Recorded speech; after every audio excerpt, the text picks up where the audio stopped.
जय हिंद साथियों, कैसे हैं आप सभी लोग। आशा करती हूँ अच्छे होंगे। साथियों, हमारे चैनल मिशन वर्दी पर आप सभी लोगों का हार्दिक स्वागत है। साथियों, एक बहुत ही बड़ी इन्फॉर्मेशन आप लोगों के सामने शेयर करने वाली हूँ कि एसएससी जीडी का जिनका भी मेडिकल है वो मेरी एक बात सुन लीजिए, क्योंकि एसएससी जीडी का मेडिकल मैंने पास किया हुआ है, मेरे पास ज्वाइनिंग भी है, लेकिन मैंने एसएससी जीडी को ज्वाइन नहीं किया। मुझे बीएसएफ मिली थी। यूपी पुलिस कांस्टेबल पहले डिक्लेयर हो गई तो मैं यूपी पुलिस कांस्टेबल में आ गई थी। एसएससी जीडी का जो मेडिकल होता है डिफ़िकल्ट होता है। इसमें अगर ज़्यादा बड़ी आपके अंदर इंजरी है ना, इंजरी का मतलब कि जैसे बहुत ही गंभीर समस्या है जिसका समाधान नहीं है। एग्जाम्पल में कलर ब्लाइंडनेस, ठीक है।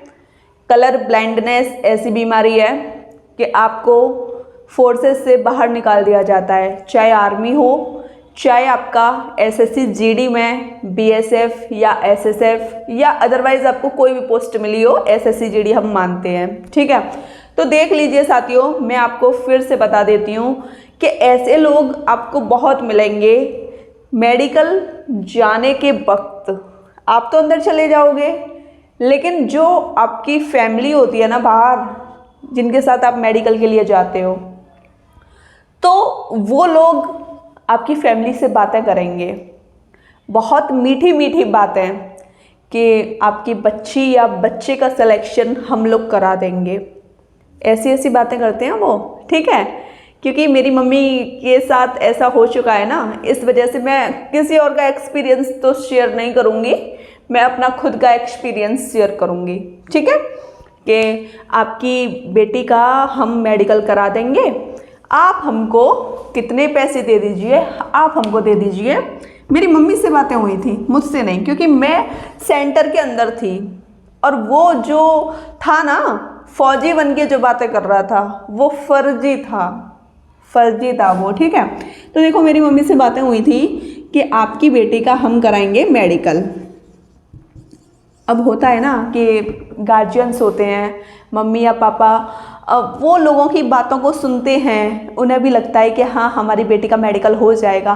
और मैं आपको खुद बता देती हूँ कि जब हम लोग खुद मेडिकल में जाते हैं तो अंदर से, जब तक हम सेंटर के अंदर नहीं पहुँच जाते तब तक हमको ऐसा लगता है पता नहीं हमारे साथ क्या होगा। तब तक हम पास ना हो जाएं तब तक हमको ऐसा लगता है पता नहीं हम इस चीज़ में फेल तो नहीं हो जाएंगे। कभी हमको ये डर रहता है कि पता नहीं आँखें हमसे पढ़ा जाएगा कि नहीं पढ़ा जाएगा, आँखों से वो चार्ट, पता नहीं हमको ऐसा लगता है कि हम में पता नहीं कौन कौन सी बीमारियाँ हैं कि हम उन चीज़ों से फेल हो जाएं। लेकिन ऐसा कुछ नहीं होता। अगर आप मेडिकली एकदम फिट हैं तो आपको निकालने वाला कोई पैदा नहीं होगा, ठीक है। मेरा खुद का एक्सपीरियंस है। 2 दिन मेडिकल चला था, 2 दिन। पहले दिन ब्लड टेस्ट हुआ था, उसी दिन यूरिन टेस्ट, और उसी दिन, पहले दिन की बात कर रही हूँ मैं, फर्स्ट डे, ओके, उसी दिन हम लोगों का कराया गया था। अरे मैं भूल चुकी, लेकिन नहीं, मुझे याद आ गया, एक्सरा कराया गया था, ठीक है। हिंदी में लिख रही हूँ, एक्सरा। ये 3 चीज़ें आपकी पहले दिन कराई गई थी, ओके। दूसरे दिन हाथ देखा था, पैर देखे थे, और नाक, कान, हड्डियाँ, जो भी है बॉडी में, वो सब कुछ बहुत ही बारीकी से देखा गया था, बहुत ही बारीकी से। यूपी पुलिस कांस्टेबल का जो मेडिकल है ना, इसके मैं सच बता रही हूँ 50% के बराबर भी नहीं है एसएससी जीडी के। यूपी पुलिस कांस्टेबल में नॉर्मल होता है मेडिकल, लेकिन इसमें डिफ़िकल्ट होता है। अगर कोई ऐसी बीमारी है जिसका कोई इलाज नहीं है तो आप जॉब से हाथ धो बैठोगे। ये मुझे खुद ही पता है, मैंने खुद देखा हुआ है। हाँ, तो मैं बात कर रही थी कि हाँ वो फौजी बन के जो भी था, या सच में फौजी भी हो सकते हैं, ठीक है। तो मैं देखो हर चीज़ को फिक्सेशन में नहीं लेके जाना चाहती कि वो सच में फौजी थे या कोई ढोंगी थे, है ना, क्योंकि उन्होंने वर्दी टाइप की पहन रखी थी। तो वो मेरी मम्मी से बोल रहे थे कि हम करा देंगे। मेरी मम्मी से और भी लोग थे जो प्राइवेट में थे, वो मतलब कह रहे थे कि हाँ हम करा देंगे, अंदर हमारी है जुगाड़, ऐसे ऐसे बोलते हैं वो कि बहुत तगड़ी वाली जुगाड़ है, और उन्हीं लोगों का अंदर से होगा जो बाहर से पैसे दे देंगे। लेकिन ऐसा कुछ होता थोड़ी ना है, ऐसा नहीं होता कुछ भी, ठीक है। तो वो बेचारे बहुत ज़्यादा टेंशन में आ गए कि पता नहीं होगा नहीं होगा। ऐसी चीज़ें अगर कोई कह दे और कोई ऐसा बंदा बोल दे जो सच में खुद ही एक फोर्सेस में है ना, अब भाई कोई वर्दी पहना है तो कोई इंसान क्या समझ पा रहा है कि रियल में फोर्सेस में है कि नहीं है। तो मेरी मम्मी ने बोला चलो देखते हैं, करा देंगे। अब लेडीज़ तो होती ही हैं, है ना, लेडीज़ होती हैं, लेडीज़ नहीं मैं हर किसी की बोलूँगी कि जो भी फैमिली मेम्बर आपके होते हैं वो मतलब बहुत ज़्यादा टेंशन हो जाते हैं। फिर वो सोचते हैं कि हाँ हम करा देंगे, तो फिर वो डिमांड रखते हैं कि आपको देने हैं पैसे, डिमांड रखते हैं कि आप 50,000 दे दीजिए, 50,000 रुपये अभी दे दीजिए, और जब फाइनल सिलेक्शन हो जाएगा तब आप 1,00,000 रुपये दे देना। ऐसे ऐसे वो डील करते हैं। तो मैं आपसे हमेशा कहूँगी कि बाहर जो भी आपको बता रहा है, आप तो खैर नहीं सुन रहे, लेकिन आप मेरी बातों को तो सुन रहे हो ना। तो जो भी गार्जियंस आपके साथ जाएं तो उनको आप समझा दीजिए कि प्लीज़ किसी की बातों में ना आए, किसी की बातों में। अगर बाई चांस हम लोग बोलते हैं, चलो हमारी मम्मी बोलती हैं कि हमारे पास खेत नहीं है, तो वो लोग कहते हैं कि लोन ले लीजिए एक बार नौकरी लग जाएगी फिर तो पैसा ही पैसा होगा। ऐसी उन लोगों की फिर डिमांड्स हो जाती हैं।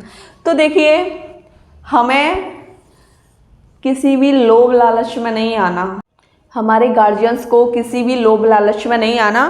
सिलेक्शन खुद के दम पर होता है, खुद के दम पर होता है सिलेक्शन। अगर आप में इतनी सी भी कमी है, इतनी सी भी कमी है, कोई कह रहा है कि आपकी कमी को हम दूर करा देंगे, तो मुझे नहीं लगता कि वो करा देगा। क्योंकि मैं खुद बता रही हूँ, हमारे सेंटर पे एग्ज़ाम पास हो गया था, वो लड़का ही था, है ना, क्योंकि लड़के और लड़कियों का चल रहा था। लड़का थोड़े अलग बटालियन में थे, लड़कियां अलग में थीं, तो मतलब डिस्टेंस थोड़ा बहुत था, बटालियन वही थी, मतलब जगह थोड़ी चेंज हो गई थी, है ना। तो वो जो लड़का था ना, उसने एग्ज़ाम किसी और पे कराया था, और फिज़िकल भी उसका मतलब चलो कैसे भी करके हो गया। लेकिन बात मेडिकल पे आ गई, लेकिन मेडिकल में सख्त रूल था, सख्त रूल था। तो इस रूल की वजह से मतलब वहाँ पे 4-4, 5-5 बार आपके अंगूठे लगवाए जा रहे हैं, हर एक चीज़ देखी जा रही है। वहाँ इस लड़के का अंगूठा मैच नहीं हुआ था, तो इस लड़के को शायद जेल हुई थी। तो मैं हमेशा आपको सजेस्ट करूँगी कि आप ऐसा कोई काम मत करवाइए कि किसी से आप एग्ज़ाम करवा रहे हो, आप फिज़िकल भी करवा रहे हो, मेडिकल भी हो जाए, तो कोई भरोसा नहीं है कि आपको ज्वाइनिंग भी मिल जाएगी। क्योंकि ये जो फोर्सेस वाली जॉब होती है ना, इनमें हर 2 या 3 साल बाद मेडिकल होता है, तो आप पकड़े तो जाने हो। तो आपको जो भी करना है अपने दम पे करना है, किसी की भी बातों को नहीं सुनना।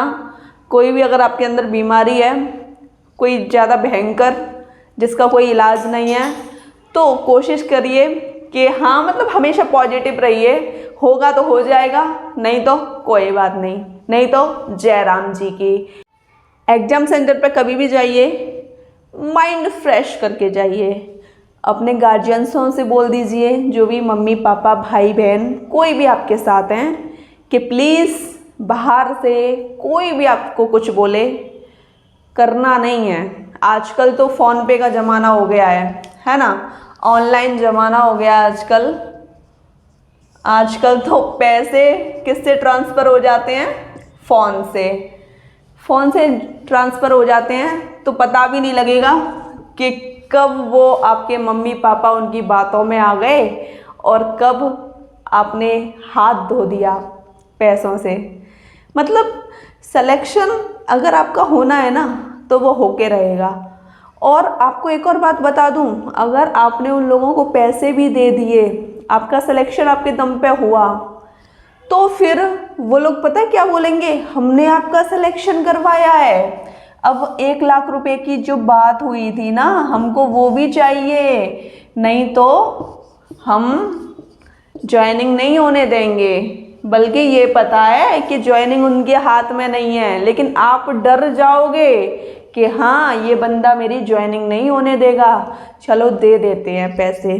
तो आप इन चीज़ों से बच के रहिए। आपका सिलेक्शन सिर्फ आप ही करवा सकते हो, अदरवाइज़ किसी में इतनी हिम्मत नहीं है कि वो आपका सिलेक्शन करा दे।